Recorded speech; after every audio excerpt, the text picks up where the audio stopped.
வணக்கம். இந்த நாள் எல்லோருக்கும் இனிய நாளாக அமையட்டும். தமிழ் 63 சேனல் நேயர்களே, ஜோதிடம் சம்பந்தமான இன்னும் பல நல்ல தகவல்களை பெற தொடர்ந்து சப்ஸ்கிரைப் செய்து பின்பற்றி வாருங்கள். வணக்கம். எனக்கு இந்த ஜோதிட கலையை அருளிய எங்கள் குருநாதர் ஆதித்ய குருஜி அவர்களின் பாதங்களை வணங்கி இந்த பதிவினை பதிவிடுகிறோம். இந்த பதிவில் நாம் பார்க்க இருப்பது வருகிற 2025ஆம் ஆண்டு மார்ச் 29ஆம் தேதி நடக்கவிருக்கின்ற சனிப்பெயர்ச்சிக்கான விருச்சிக ராசிக்கான பலன்களை பார்க்கலாம். விருச்சிக ராசி காலபுருஷனுக்கு 8ஆம் ராசி. மர்மங்களையும் ரகசியங்களையும் உள்ளடக்கிய ராசி. துன்பங்களையும் துயரங்களையும் கஷ்டங்களையும் தனக்குள்ளே மறைத்து வைத்துக் கொண்டு வெளியே சிரித்துக் கொண்டிருக்கும் ராசி. தைரியத்திற்கும் வீரத்திற்கும் பெயர் போன ராசியில் பிறந்த நீங்கள் வருகின்ற சனி பெயர்ச்சியானது என்ன செய்யும் என்பதை பார்ப்பதற்கு முன் கடந்த 2.5 ஆண்டுகளாக சனி பகவான் உங்கள் ராசிக்கு என்ன செய்தார் என்பதை சிறிது பார்த்து விடலாம். அப்பொழுதுதான் அடுத்த 2.5 ஆண்டுகளுக்கு சனி பகவான் என்ன செய்வார் என்பதை நம்மால் முழுமையாக உணர முடியும். நாம் இப்போது பார்க்க இருக்கின்ற இந்த பதிவானது சனி பகவான் கடந்த 2.5 ஆண்டுகளாக உங்கள் ராசிக்கு என்ன செய்தார், அடுத்த 2.5 ஆண்டுகளுக்கு என்ன செய்வார் என்பதை பற்றிய சனி பகவானின் செயல்பாட்டை கணித்து கூறும் பதிவு மட்டுமே. இப்பொழுது கடந்த 2.5 ஆண்டுகளாக உங்கள் ராசிக்கு என்ன செய்தார் என்பதை சிறிது பார்த்து விடலாம். உங்கள் ராசிக்கு 4ஆம் இடத்தில் இருந்த சனி பகவான் 4ஆம் இடத்தின் முக்கிய உயிர் காரகத்துவமான தாயாரை குறிக்கும் ஸ்தானமாகும். கடந்த 2.5 ஆண்டுகளாக தாயார் உடல்நிலையில் சிறு சிறு பிரச்சனைகளும் தாயாருடன் கருத்து வேறுபாடுகளும் சண்டை சச்சரவுகளும் இருந்திருக்கும். சிலருக்கு தாயாரை பிரிந்து, சிலருக்கு தாய்வழி சொந்தங்களாலும் தாய் தந்த சொத்துக்களினாலும் தாய்வழி உறவினர்களாலும் சிறு சிறு குழப்பங்களும் பிரச்சனைகளும் இருந்து வந்திருக்கும். தாயை பிரிந்து வாழும் சூழ்நிலை ஏற்பட்டிருக்கும். பள்ளி கல்லூரி செல்பவர்கள் தாயை பிரிந்து ஹாஸ்டல் செல்வது, வெளிமாநிலம் வெளிநாடு சென்று படிப்பிற்காக தாயை பிரிந்து இருப்பது போன்ற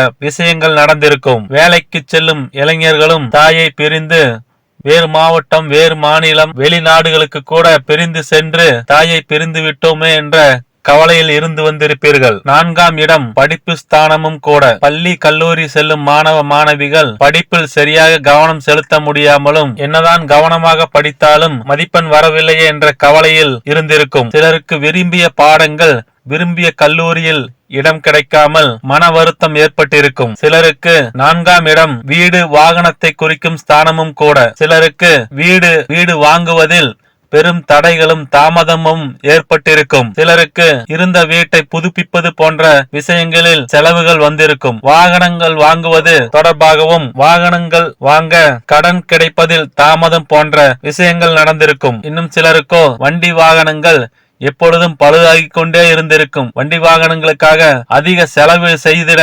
நேர்ந்திருக்கும். இவ்வாறு 4ஆம் வீட்டில் இருந்த சனி பகவான் 4ஆம் வீட்டின் காரகத்துவங்களை பெருமளவில் பாதித்துக் கொண்டிருந்தார் என்றுதான் சொல்ல வேண்டும். 4ஆம் வீட்டில் இருந்து தனது 3ஆம் பார்வையாக 6ஆம் வீட்டை பார்த்த சனி பகவான் உங்களுக்கு பெரிய அளவில் நன்மைகள் செய்தார் என்றே சொல்ல வேண்டும். வேலை விஷயத்தில் நல்ல வேலை அமைவது, தொழில் நிறுவனங்கள் நடத்துவோருக்கு நல்ல வேலையாட்கள் அமைவது என்று வேலை விஷயங்களில் பெருமளவில் நன்மையை செய்தார் என்றுதான் சொல்ல வேண்டும். கடன் பிரச்சனைகளில் இருந்தவர்களுக்கு பெருமளவில் கடன் தொந்தரவுகளை குறைத்தார் என்றுதான் சொல்ல வேண்டும். தொழிலை விரிவுபடுத்த, புதிய தொழிலை ஆரம்பிக்க, தொழிலை மேம்படுத்த கேட்ட இடங்களில் கடன் உதவி எளிமையாக கிடைத்தது என்றுதான் சொல்ல வேண்டும். 6ஆம் இடம் ருண ரோக சத்ரு ஸ்தானமாகும். சத்ரு எதிரிகளின் பயமின்றி, எதிரிகளின் தொந்தரவு இன்றி, எதிரிகளால் ஏற்படும் மன குழப்பங்கள் இன்றி கடந்த 2.5 ஆண்டுகளாக நல்ல பலன் நடந்தது என்றுதான் சொல்ல வேண்டும். அதே சமயம் நீண்ட நாட்களாக இருந்து வந்த நோய் தொந்தரவுகளும் சிறு சிறு பிரச்சனைகளும் பெருமளவில் குறைந்து நிம்மதியான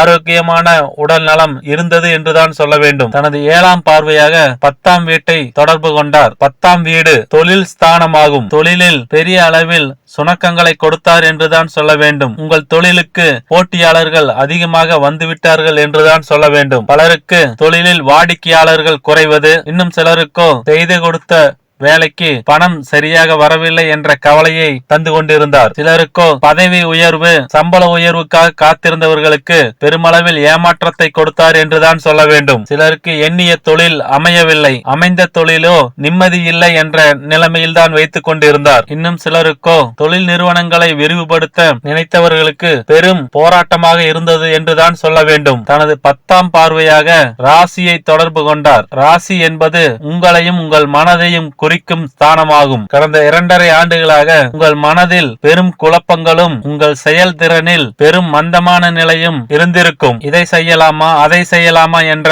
பெரும் குழப்பமே கடந்த 2.5 ஆண்டுகளாக உங்களை எதையும் செய்ய விடாமல் தடுத்துக் கொண்டிருந்தது. பொதுவாகவே பாவ கிரகங்கள் ராசியை தொடர்பு கொள்ளும் போது பெரும் குழப்பங்களும் தேவையற்ற சிந்தனைகளும் எதிலும் தெளிவாக முடிவெடுக்காத தன்மையுமே இருந்திருக்கும். பொதுவாகவே பாவ கிரகங்களில் சனி பகவான் உங்கள் ராசியை தொடர்பு கொள்ளும் போது சனியின் குணங்களான மந்த நிலையும் சோம்பேறித்தனமும் எந்த செயலையும் பிறகு பார்த்து கொள்ளலாம் என்ற மன எண்ண ஓட்டத்தையும் தந்திருப்பார். இவ்வாறு கடந்த 2.5 ஆண்டுகளாக உங்கள் ராசிக்கு 4ஆம் இடத்தில் இருந்து பலனை தந்து கொண்டிருந்தார். இப்பொழுது அடுத்த 2.5 ஆண்டுகள் சனி பகவான் என்ன செய்வார் என்பதை விரிவாக பார்க்கலாம். இப்பொழுது உங்கள் ராசிக்கு 5ஆம் இடத்திற்கு சனி பகவான் பயிற்சி ஆகிறார். 5ஆம் இடம் முக்கிய உயிர் காரகத்துவத்தில் குழந்தைகளை குறிக்கும் ஸ்தானமாகும். அப்படி என்றால் குழந்தைகள் விஷயத்தில் மிகவும் கவனமாக இருக்க வேண்டிய காலகட்டம் என்றே சொல்ல வேண்டும். திருமணம் முடிந்து குழந்தை பேருக்காக காத்திருப்பவர்களுக்கு குழந்தை பிறப்பதில் சிறிது காலதாமதம் ஏற்படும். சிலருக்கு குழந்தைகள் சரியாக படிக்கவில்லையே என்ற கவலையையும் குழந்தைக்கு அடிக்கடி உடல்நிலை சரியில்லாமல் செல்கிறதே என்ற மன வருத்தத்தையும் தருவார். குழந்தை விரும்பிய பள்ளி கல்லூரிகளில் சேர்க்க முடியவில்லையே என்ற வருத்தத்தையும் தருவார். சிலருக்கோ குழந்தைகள் பிரிந்து ஹாஸ்டல் செல்வது, படிப்பிற்காக வெளி மாநிலம் வெளிநாடு செல்வது என்ற பிரிவுகளையும் தருவார். இன்னும் சிலருக்கோ தன் குழந்தைகளுக்காக பெரும் பணத்தை செலவு செய்ய நேரிடும். படிப்பிற்காகவும் எதிர்கால திட்டங்களுக்காகவும் பெரும் பணம் செலவு செய்ய நேரிடும். 5ஆம் இடம் காதல் ஸ்தானமும் கூட. காதல் செய்யும் பதின் பருவத்தினர் தன் காதல் விஷயங்களில் மிகவும் கவனமாக இருக்க வேண்டிய காலகட்டம் இது. காதலன் காதலருக்கிடையே சண்டை சச்சரவுகளும் சரியான புரிதல் இல்லாத வீண் சண்டைகளும் வாக்குவாதங்களும் ஏற்பட பெருமளவில் வாய்ப்புள்ளது. காதலன் காதலர்களுக்கிடையே சிறு சிறு பிரச்சனை கூட பிரிதல் போன்ற பெரும் மன வருத்தத்தை ஏற்படுத்தக்கூடும். ஆகையால் இருவருக்கிடையே நல்ல புரிதலே பெரும் நன்மையை தரும். 5ஆம் இடம் நல் ஒழுக்கம், நற்சிந்தனையை குறிக்கும் ஸ்தானமாகும். உங்கள் எண்ணங்கள் பெருமளவில் தேவையற்ற விஷயங்களில் அலைபாயக்கூடும். இந்த காலகட்டத்தில் தான் தேவையற்ற பழக்கங்களும் தேவையற்ற எண்ணங்களும் உங்களை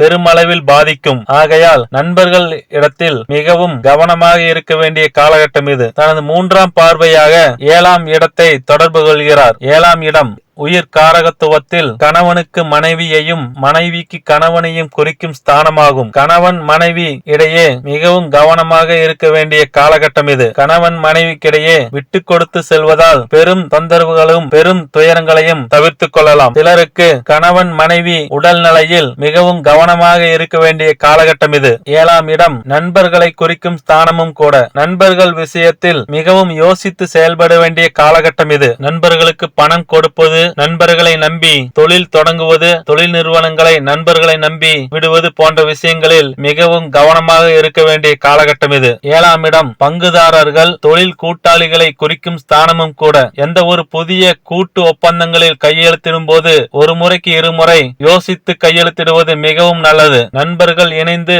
கூட்டு தொழில் செய்வதை பெருமளவில் இந்த காலகட்டத்தில் தவிர்த்துக் கொள்வது மிகவும் நல்லது. தனது 7ஆம் பார்வையாக 11ஆம் இடத்தை தொடர்பு கொள்கிறார். 11ஆம் இடம் உயிர் காரகத்துவத்தில் மூத்த சகோதர சகோதரிகளை குறிக்கும் ஸ்தானமாகும். மூத்த சகோதர சகோதரிகள் விஷயத்தில் கவனமாக இருக்க வேண்டிய காலகட்டம் என்றே சொல்ல வேண்டும். இந்த காலகட்டத்தில் உடன் பிறந்தவர்களுடன் விட்டு கொடுத்து போவது பெரும் நன்மையை தரும். சிலருக்கு மூத்த சகோதர சகோதரிகளுடன் பிரச்சனை, இன்னும் சிலருக்கோ மூத்த சகோதர சகோதரிகள் வீட்டாரோடு பிரச்சனை, சிலருக்கு மூத்த சகோதர சகோதரிகளே பிரச்சனை என்று சிறு சிறு தொந்தரவுகள் இருக்கத்தான் செய்யும். 11ஆம் இடம் லாபஸ்தானமும் கூட. நீங்கள் செய்யும் வேலை, தொழிலில் பெரிய லாபங்கள் எதிர்பார்த்த அளவு வராது என்றுதான் சொல்ல வேண்டும். இன்னும் சொல்ல போனால் இதுவரை உங்கள் தொழிலில் வந்த லாபம் சிறிது குறையும் என்றுதான் சொல்ல வேண்டும். சிலருக்கு புதிய முதலீடுகளில் நினைத்த லாபம் வராமல் இருப்பது, இவ்வாறு 11ஆம் வீட்டின் வழியாக சிறு பிரச்சனைகளை தருவார் என்றுதான் சொல்ல வேண்டும். 10ஆம் பார்வையாக 2ஆம் வீட்டை தொடர்பு கொள்கிறார். 2ஆம் வீடு குடும்பஸ்தானமாகும். குடும்பத்தில் சிறு சிறு சண்டை சச்சரவுகளையும் நிம்மதியற்ற நிலைமையையும் தருவார் என்றுதான் சொல்ல வேண்டும். கணவன் மனைவிக்குள் சிறு சிறு சண்டைகளும் சச்சரவுகளும் இருந்து கொண்டே இருக்கும் என்றுதான் சொல்ல வேண்டும். குடும்பத்தில் ஒருவரை ஒருவர் அனுசரித்து விட்டு கொடுத்து செல்வது இந்த காலகட்டத்தில் மிகுந்த நன்மையை தரும். 2ஆம் இடம் வாக்குஸ்தானம் கூட. நீங்கள் கொடுத்த வாக்கை காப்பாற்ற முடியாத நிலைமை ஏற்படும். சிலருக்கு கடனை குறிப்பிட்ட தேதியில் செலுத்த முடியாத நிலைமையை ஏற்படுத்துவார். 2ஆம் இடம் தனஸ்தானமும் கூட. உங்களுக்கு வரும் வருமானத்தை குறிக்கும் ஸ்தானம். உங்கள் வருமானம் தனஸ்தானம். பணம் வரவு செலவில் மிகவும் கவனமாக இருக்க வேண்டிய காலகட்டம் இது. உங்களுக்கு பணம் வருவதற்கு முன்பே செலவு வந்துவிடும். கவனமாக செயல்படுவதே மிகவும் நல்லது. எந்த ஒரு வரவிற்கு முன்பும் செலவுக்கான திட்டங்களை தீட்டாமல் இருப்பது இந்த காலகட்டத்தில் மிகவும் நல்லது. குறிப்பாக 5இல் சனி இருக்கும் போது முக்கிய ஸ்தானங்களான 5, 7, 10, 2 தொடர்பு கொள்கிறார். இதில் 5, 7, 2 குடும்பம் குழந்தைகளை குறிக்கும் முக்கிய ஸ்தானமாகும். ஆகையால் 5ஆம் இடத்திற்கு சனி பகவான் வரும்போது குடும்பம் குழந்தைகள் விஷயத்தில் மிகவும் கவனமாக இருக்க வேண்டியது மிக மிக அவசியம். இருப்பினும் இது சனி பகவான் என்ன செய்வார் என்பதற்கான பதிவு மட்டுமே. மற்ற கிரகங்களை வைத்து இந்த பலனில் ஏற்ற இறக்கங்கள் ஏற்படும். ஆகையால் அனைத்து கிரகங்களும் என்ன செய்யும் என்பதற்கான இந்த ஆண்டிற்கான முழு பதிவையும் வேறொரு பதிவில் பதிவிட்டுள்ளோம். அதனை நீங்கள் பார்த்துக் கொள்ளுங்கள். இருப்பினும் உங்கள் ஜனன ஜாதகத்தில் உங்களுக்கு 6, 8 தசா புத்திகள் நடக்குமே ஆனால் பெரும் துன்பம் துயரங்களிலிருந்து உங்களை காத்துக்கொள்ள அமாவாசை தோறும் குலதெய்வ வழிபாடும் பௌர்ணமி தோறும் இஷ்ட தெய்வ வழிபாடும் செய்து வாருங்கள். அனைத்து துன்பங்களும் துயரங்களும் நீங்கி எல்லா நன்மை